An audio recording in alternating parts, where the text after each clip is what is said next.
Oh, hello folks. Welcome to another episode of ViewFinder. And as you probably noticed in the description, that we'll be talking about Nissan and Toyota. Now, there's no brand bashing going to happen here today. I'm not saying you should choose either or. I'm not for the one or for the other. And if I slightly am, it's because of my own opinions and experience that I've had.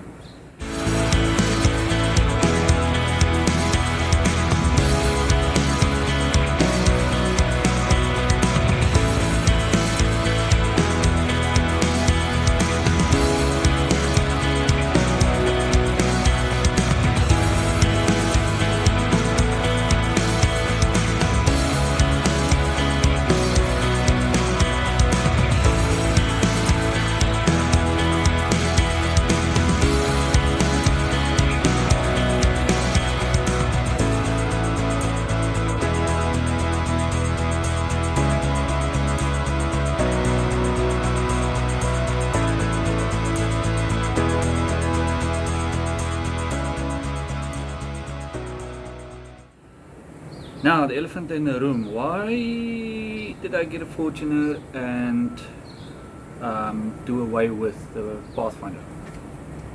Well, it starts from the beginning. We all know that between Nissan and Toyota, that Nissan is the cheaper brand. It is not to say that the quality is lacking in that sense. I'm just saying that if you're in the market for a 4x4 and you've never owned a 4x4 before, and you're looking for one and you've got a set price range, you'll more easily find a Nissan than you will a Toyota. You need to look at certain times of the year and all that stuff. There's a lot of aspects and things to consider when buying your 4x4, but at the end of the day, it comes down to the one is easier to find than the other. The other thing is, both vehicles have their own features. The 4x4 systems aren't exactly the same. The way they ride aren't exactly the same. There's a lot of aspects to the vehicles that make them different. And that's why I say I'm not for the one or the other, but I prefer the one more than the other.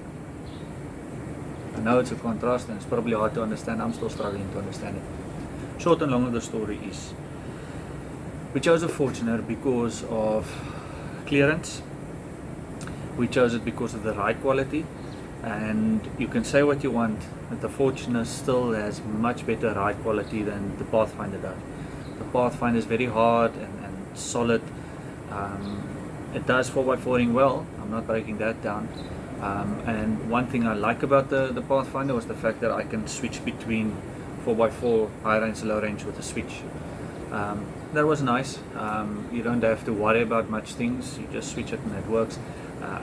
With a Fortuner, there's a lever and stuff, and that has its own satisfying thing as well. You know, taking the lever and pushing it into 4x4. You know, or that little sense of theatre. Oh, I'm going to do some 4x4ing now. You know, stop the vehicle, neutral. You know, survey the area, make sure. Okay, negotiate. What am I going to engage here, and then selecting, and then that mechanical movement of putting it in 4x4, that's a pretty nice experience as well. So as you can see, each vehicle has its own things. You know, the space inside the Pathfinder, it feels like there's more space on the inside than there is on the Fortuner. On the Fortuner, on the other side, the seats are soft, the ride is soft, the gear changes are crisp. I'd say crisp. It's a 4-speed, it's a pretty dumb gearbox, but I kind of like it. I don't know, it's just something about, it always works the same. There's no difference in how it, you know, it won't work one day the one way and the other day the next day in a different way. It will always work the same, and that's what I like. That predictability of it makes it nice for me. The Pathfinder, you know, yeah, the gear changes were quiet, and you could select your gears, you know, in Steptronic mode and so on as well. But I never quite really, you know, got to know it well, you know, if that makes sense. We've had the Fortuner now for a little bit, and I already know how the gearbox works. I know when it will change and when it won't change.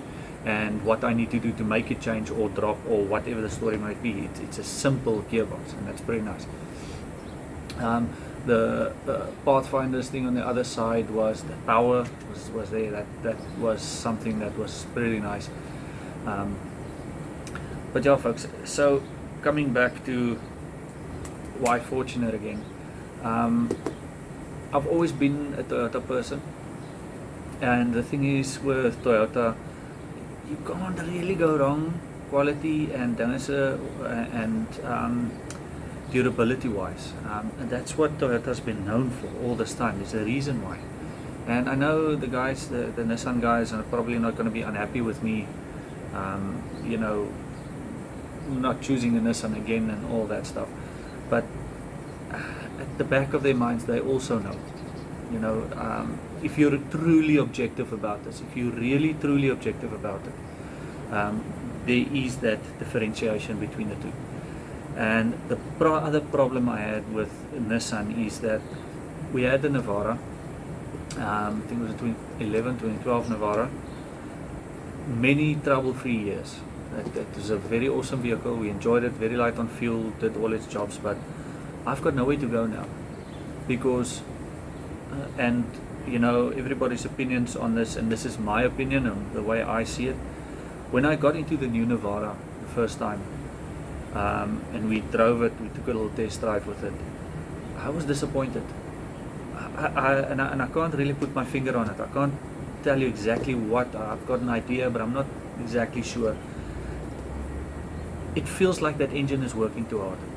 It feels like a racing engine in a race car, that if you push it too hard, you know, it's only made to last a certain amount of time and then it's finished, then you must redo it or put a new engine in or something. It feels almost like that. That engine sounds like it's working too hard to lug that body around. The revs are too high. It doesn't feel like a diesel. Now, my brother owned one, and he was very happy with his vehicle. It's very nice on the inside. It drives nicely. Everything about it is awesome, but to me, mechanically, it doesn't feel sound. I don't know what it is. I can't tell you why I felt that way, but you know, it just now, because Nissan has now done that, there's no option for me further in Nissan. Now, you know, you want to upgrade every now and then. You want to, you know, get something, get the newer model and all that stuff. But I don't want this one. There's nothing more for me at Nissan. They don't bring out, they don't have a new Pathfinder. There's no Pathfinder scheduled to come out. There is a Pathfinder if you go search on Google about Pathfinders. There's one in America, but it looks like a X-Trail, a big brother to the X-Trail, and it has all-wheel drive and all that nonsense. It's not a true 4x4 like, not true 4x4, but you know, very good 4x4 like the previous one was. And so there's this plateau that I've reached at Nissan, and you know what, as I said, I've always been a Toyota fan since I was very small. So short and long at the end of the day, it was Nissan that pushed me over into Toyota. If they brought out a new vehicle that was pretty awesome, that could do everything the old one did and still gave you that feeling, you know, that rugged feeling that you felt when you drive the old one, I'd still stay with Nissan. But at the end of the day, you know what, I'd rather pay a little bit more now and expand and maybe get experience. And that's the other thing I've done with this. I'm going to be building experience with brands as well. Who knows, maybe the next 4x4 might not even be a Toyota, might even be a Triton, or I mean, these vehicles coming out these days are pretty awesome. I mean, with the exception of a few brands, there's a couple of good vehicles coming out, and you know, they're making headlines, and it's good. I like that. You know, it keeps the top brands on their toes.